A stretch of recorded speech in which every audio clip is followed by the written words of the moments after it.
Oke. Ya, mungkin ada update apa? update apa nih Ya, Bang? jadi ini kan banyak teman-teman media yang bertanya terkait dengan masalah gugatan klien kami Tengku Dewi ke suaminya Andrew Andika, ya. Jadi beberapa waktu yang lalu kami pernah sampaikan gugatan sedang diproses dan mungkin akan kita daftarkan di hari Jumat minggu yang lalu. Tapi karena pada waktu Jumat itu ada beberapa yang perlu masih difinalisasi dan waktunya juga sangat pendek karena di hari Jumat, kita rencanakan di hari Kamis, ya di hari Senin. Tapi karena di hari Seninnya itu juga ada hal-hal yang masih belum tuntas dalam pembuatan gugatan perceraiannya, karena kan harus hati-hati juga membuat gugatan perceraiannya. Jadi gugatan perceraian Tengku Dewi itu baru kita selesaikan hari ini, hari Kamis, dan sudah kita daftarkan by e-court ya, online ya, by e-court. Dan tadi itu kita lakukan pendaftarannya sekitar jam 14.36 ya.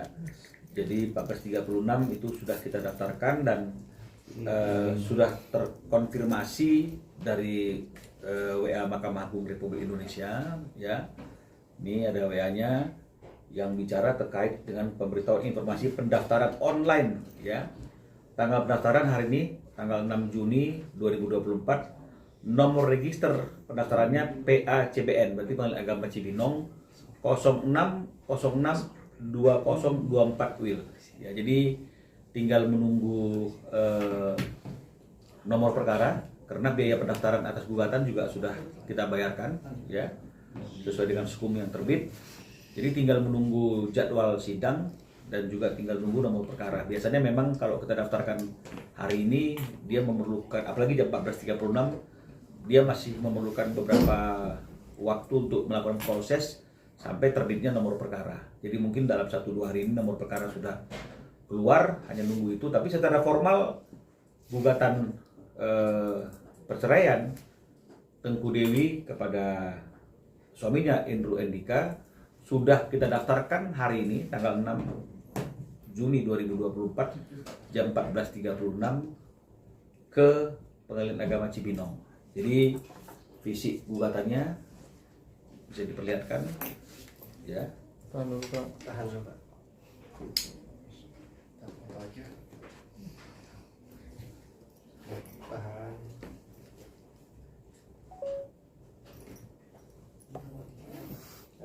Oke.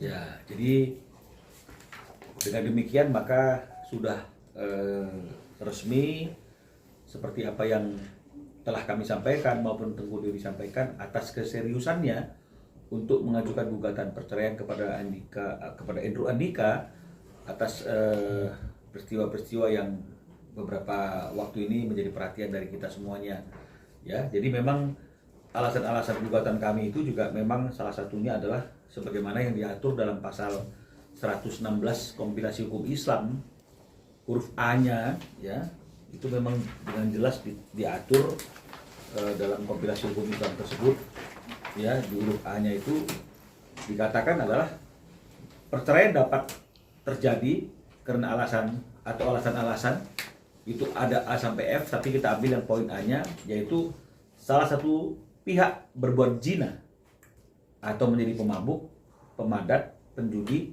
dan lain sebagainya yang sukar disembuhkan ya. Jadi alasannya adalah sebagaimana yang diatur dalam pasal 116 huruf A Kompilasi Hukum Islam yang menyatakan bahwa perceraian dapat terjadi karena alasan atau alasan-alasan, karena memang ada sampai F itu alasannya, jadi boleh satu atau gabungan dari berbagai macam alasan, tapi ini yang kita pakai adalah huruf A-nya yang mengatakan alasan perceraian itu karena A, salah satu pihak berbuat zina atau menjadi pemabuk, pemadat, penjudi dan lain sebagainya yang sukar disembuhkan. Jadi kalau secara kontekstual hukum Islam itu kan memang ada batasan-batasan ya, antara laki dan perempuan itu ada batasan-batasan. Apalagi kalau misalnya sudah terikat dalam suatu perkawinan, ada beberapa hadis yang kami cantumkan di sini yang menyatakan bahwa seyogianya ya masing-masing orang yang sudah terikat dalam perkawinan itu menjaga kesucian rumah tangganya. Nah, jadi sudah ada batasan-batasan. Nah, kalaupun dia ketemu dengan lawan jenisnya, sebaiknya dalam pertemuan itu juga didampingi oleh orang yang menjadi muhrimnya. Nah, jadi kalau misalnya kemudian seperti apa yang kita ketahui bersama itu, Endro Andika ini kan dia memiliki hubungan-hubungan yang tanda petik spesial dengan wanita-wanita yang bukan muhrimnya, bahkan sampai ada pengakuan dari orang tersebut kepada Tengku Dewi karena kasihan misalnya atau apapun alasannya pernah nginap di rumah itu misalnya kan ini, dan orang itu belum bersuami kalau nggak salah seperti itu ya. Jadi ini juga menjadi satu catatan-catatan yang bisa kita artikan itu suatu pelanggaran yang tidak menjaga kesucian rumah tangga, dan itu sama saja dengan perzinahan kan begitu kira-kira intinya. Jadi itulah yang menjadi alasan kami dalam gugatan perceraian ini, disertai tentu dengan beberapa dalil-dalil lain baik secara hukum maupun secara hadis. Abang Saya kira seperti itu. terkait tuntutan sendiri bang, mungkin ada tuntutan apa saja dari Ya. Mbak Tengku Dewi? Tuntutan ya, berarti ini kan bicara mengenai masalah akibat putusnya perkawinan karena perceraian ya. Yang kami masukkan dalam gugatan ini hanya mengenai masalah hak asuh anak. Ya, jadi anaknya itu ada 2 ya. Karena kalau kita bicara mengenai masalah sejak kapan seseorang itu bisa dikatakan sebagai suatu subjek hukum, untuk berbagai kajian dan kepentingan hukum itu anak yang dalam kandungan juga sudah dianggap sebagai subjek hukum.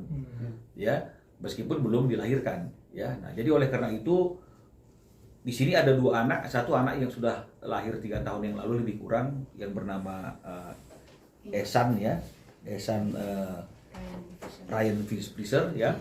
Dan kemudian adalah anak yang masih dalam kandungan yang sekarang jalan 8 bulan. Dan 8 bulan sudah di USG kan kemarin sudah disampaikan anaknya wanita, dan anak itu ada dalam kandungan Dewi selama masa perkawinan antara Dewi dengan Andrew. Jadi nggak perlu diragukan lagi siapa yang menjadi ayah dari anak tersebut ya. Jadi makanya dalam gugatan kita sampaikan ada 2 anak ya, satu lahir bernama Esan tadi itu, satu lagi dalam proses ya. Jadi itu yang bicara mengenai masalah hak asuh kepada anak-anak ini, atau hadanah kalau cara hukum muslim itu namanya hak pemeliharaan. Dan anak di bawah umur memang seyogianya itu berada dalam pemeliharaan ibunya, apalagi anak yang akan dilahirkan dalam beberapa bulan ke depan, sebulan ke depan mungkin, itu udah pasti sangat bergantung kepada ibunya. Jadi hak asuh ini yang kita mintakan. Nah, terkait dengan masalah harta gono ini tidak kami cantumkan dan kami mintakan dalam gugatan perceraian ini, mengingat antara Tengku Dewi dengan Endro Andika, mereka sudah memiliki perjanjian pranikah ya ketika mereka melangsungkan perkawinan, sehingga tidak ada harta gono gini karena mereka ada perjanjian pranikah yang memisahkan harta. Jadi tidak ada percampuran harta. Jadi tidak kami masukkan karena sudah jelas semua yang menjadi kekayaan dan harta Tengku Dewi akan menjadi milik kepunyaannya, yang sebaliknya apa yang menjadi milik daripada Andrew itu juga akan menjadi milik Andrew. Jadi kita hanya bicara mengenai masalah hadanah atau hak pemeliharaan atau hak asuh kepada anak, dan termasuk biaya biaya nafkah untuk anak dan pendidikan anak itu. Yang diminta oleh Dewi sangat rasional sekali ya, tidak terlalu berlebih-lebihan, tidak terlalu mencolok sekali, normal-normal saja, sesuai juga mungkin dengan kemampuan yang dirasakan ada pada Andrew. Itu hanya sebesar 20 juta rupiah per bulan Untuk 2 apa? untuk 2 orang anak ya. Jadi masing-masing Dewi bilang cukup lah bang, 10 juta aja cukup lah ya untuk anak.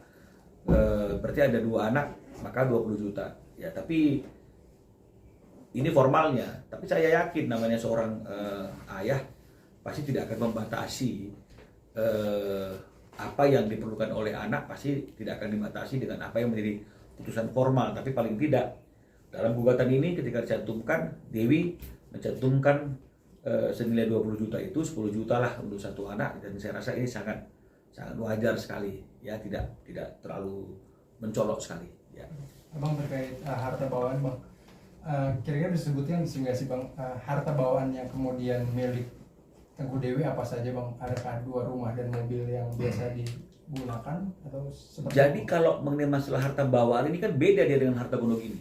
Ya. Nah, jadi kalau harta bawaan itu kan memang tetap menjadi, walaupun nggak ada perjanjian pranikah, ya harta bawaan kalau terjadi perceraian tetap kan akan dikuasai oleh orang yang memiliki harta ini. Itu kalau harta bawaan. Tapi ini kan kita bicara mengenai masalah harta Gonogini, percampuran harta. Jadi harta yang timbul selama perkawinan. Nah, kalau mengenai harta yang timbul selama perkawinan itu tidak disebutkan detailnya karena nggak perlu lagi dibahas dalam gugatan ini karena memang sudah jelas mereka sama-sama mengetahui apapun harta yang ada hari ini, rumah misalnya, mobil misalnya, itu akan kemana jika terjadi perceraian. Itu kan sudah jelas karena sudah ada aturan mainnya mereka yang mereka atur dalam perjanjian pranikah tersebut.